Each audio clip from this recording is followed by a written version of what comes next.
Hello everyone, Eric here from Collie River Valley Mountain Bike Marathon. Great to have you back on board for yet another year. Saturday 6th of August, we'll be leaving Collie again from 9 o'clock start time, and we'll be heading out into the forest in and around Collie, particularly up the Mundabiddi and out through Arklow. The network there is unreal, great open flowy trails. There's some classic old school single track, some fire trail, and there is a event for you, really. 13 kilometres for the junior riders, 25 kilometres for the slightly older junior riders and adaptive riders. It was really great to have a handful of adaptive riders already registered, and big thanks to Andrew Ladawi and the Break the Boundaries team for giving us a plug as well. 35 kilometres is the basically right out in the Mundabiddi.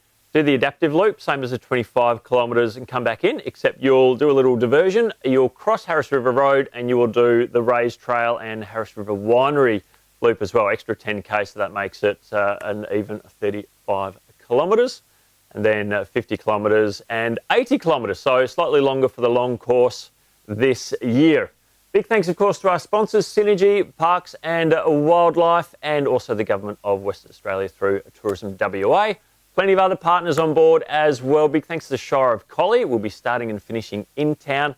And for those not riding, we're having a community fair in Central Park, and there's a few other things going on around town as well. So bring your family and have a bit of fun in Collie. Of course, big thanks to the Collie Mountain Bike Group, part of the Collie Cycle Club. We've got a whole team of people that have been out during the last weeks and months, tidying up the trails and also helping on the day.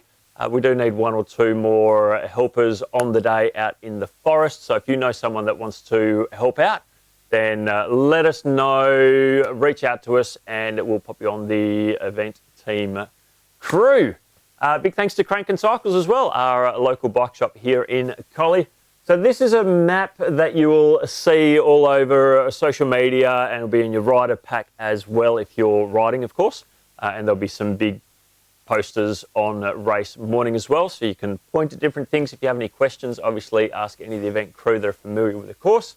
So we start and finish in town in the next couple of days. I'll do a video on what it's going to be like. If you haven't been to Collie before, you haven't been at the event the last couple of years, where you drive into Collie, where you can park, where the start is, where you register. Big thanks again to PCYC for helping us out with a space in case it is raining, and this time of the year that is a possibility, of course.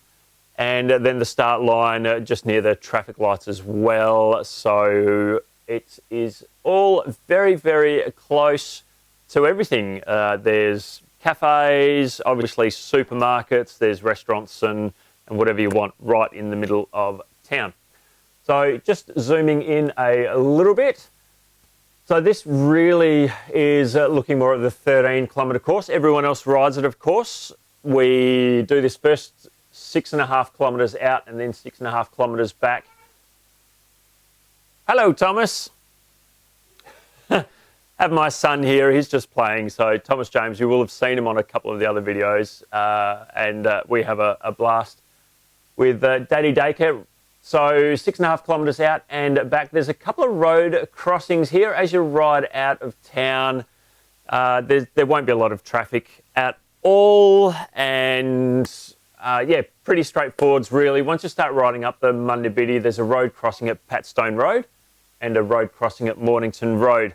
Now, one thing that we're doing this year that's different to previous years is the traffic management team are going to stop you when you get to the road. You're going to get off, walk across the road, remount, and continue going. So very similar to what I believe Carry Cup does. Cape to Cape does it as well. There's a few other races at road crossings where that happens. So we have done that this year. Please give us any feedback after the race if you have any issues or if that doesn't work for you, and we'll revisit that for next year. So checkpoint 1, you cross Mornington Road, you go in a little trailhead car park for the Arklow block.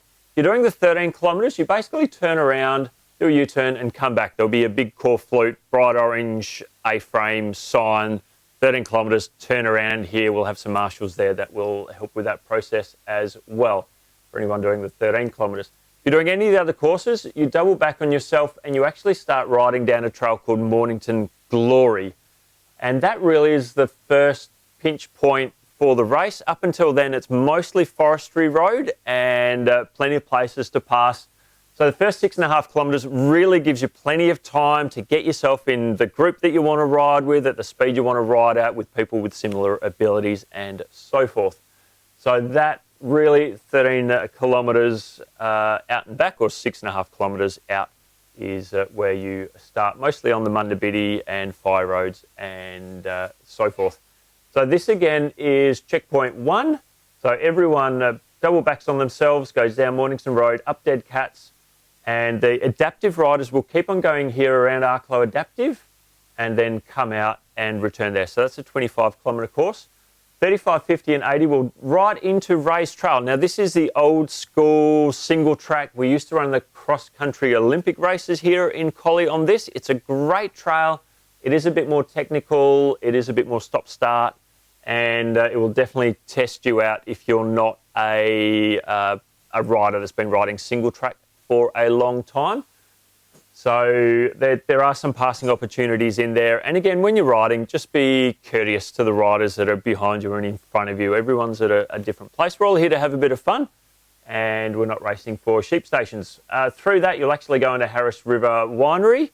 There's a water point there, there's toilets there, and there's be a couple of volunteers, event team there as well if you have any dramas. A few spectators out there. We've got our VIPs going straight out there after the race start, and we're going to show them what we are all about. So I think there's some people from Tourism WA. There's a local member who's been very supportive of us as well. So big shout out to Jodie Hands and the team. Great to have you on board.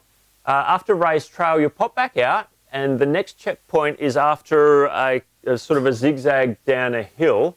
If you're doing the 50 or the 80, you'll turn right and head up the 220 trail towards Harris River Dam. If you're doing the 35, you'll continue along Arklow Adaptive and come back down and ride back into the Mundabiddi and back into town. Now, there are some timed cut-off points. So, for example, if you don't hit checkpoint 3 by a certain time, you're doing the 50 and 80, you'll actually get shot down Arklow Adaptive. Or if you hit checkpoint 5, or checkpoint 6 after a certain time and you're doing the 80 kilometres, you'll get rerouted onto the 50 kilometre route. So you've got till 4 o'clock to finish the race. So an average speed of, I think it's about 11 or 12 kilometres per hour.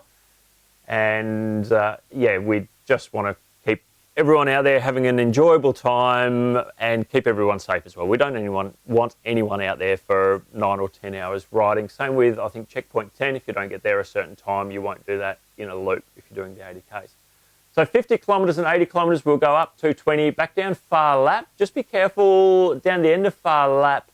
There are a series of berms and little tabletops on the way down. If you're not keen on jumping and getting air under your tyres, just back off a little bit. When you get to the top of it, you'll know it's a downhill. There'll be a caution ahead sign down there. That's probably one of the scarier points if you're not into technical riding, not into berms and that sort of stuff. So apart from that, everything else is pretty tame. Head up Bullant, and then at the top of Bullant, you'll either turn back on yourself and you'll head back down Railway Rise and back onto the course, back onto Arklow Adaptive. If you're doing the 80 kilometres, you'll actually shoot off this year and head down the power lines and down Scar Road and then back up the hill along the power lines and link back in pretty much the same spot that you left there at checkpoint 6. Got some really cool guys out there helping out. I think Brad Boyle will be out there, Archie Boyle as well. Great local guys, and thanks for them and everyone else on checkpoints. You'll then ride down the rest of Bullant and onto the Mundabiddi for a little bit. You'll turn right, head up Arklow Road and just on some fire trail, back on the Mundabiddi and down to the start of Pet Cemetery. There's a water crossing down near a checkpoint 10. So if you're doing 80 kilometres, there is actually a creek that you ride through. The riders that rode last year, they'll remember that, and got some great photos from there. You'll then ride back up through the middle of Arklow and then shoot back down Railway Rise and back onto Arklow Adaptive. Once you get across the little bridge where the Mundabiddi and Bibbulmun cross, instead of following the Mundabiddi right or the Bibbulmun up, you'll actually turn left and do a big loop around, which will bring you back to checkpoint 1. Probably one of the toughest climbs is right here, just getting back up to checkpoint 1. It's under a power line, it's loose gravel, and after you've done the better part of 70 kilometres, probably a little bit more than 70 kilometres, it's just a bit of a drag. So apologies for that, but it'll definitely sort out the men from the boys at the pointy end of the 80 kilometres. And yeah, look forward to seeing who wins. So that's pretty much it. We have got the individual maps here as well. I'll pop those up on Facebook for everyone as well, so you can see exactly what route you're doing without all the noise of the other trails. So have a look at that as well. Big thanks to Rebecca Cotton from Ride WA for helping us with some of the graphics. And we look forward to seeing you in Collie in a couple of weeks. Have fun, stay safe, and till then, cheers everyone.